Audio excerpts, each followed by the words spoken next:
বন্ধু ভারতের ওপর 25% শুল্ক চাপিয়েই থামেননি মার্কিন প্রেসিডেন্ট ট্রাম্প। ঘোষণা করেছেন জরিমানাও।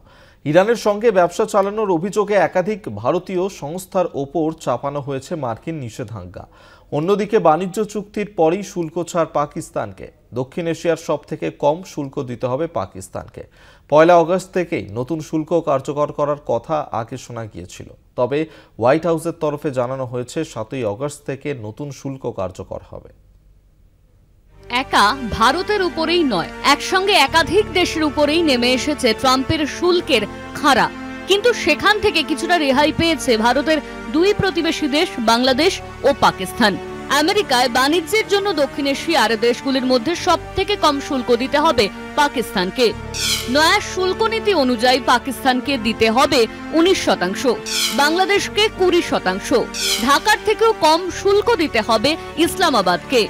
দক্ষিণ এশিয়ার মধ্যে পাকিস্তানকেই কেন সবথেকে বেশি শুল্ক ছাড় আমেরিকার?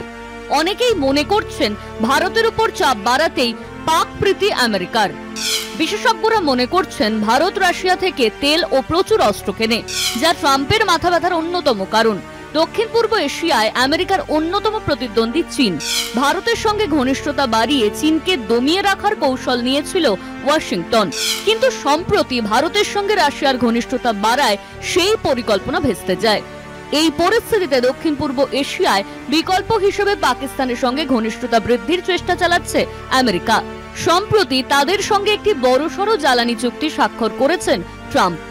কটাক্ষের সুরে বলেছেন, অদূর ভবিষ্যতে কখনো হয়তো পাকিস্তান তেল বিক্রি করবে ভারতে। কলকাতা টিভি।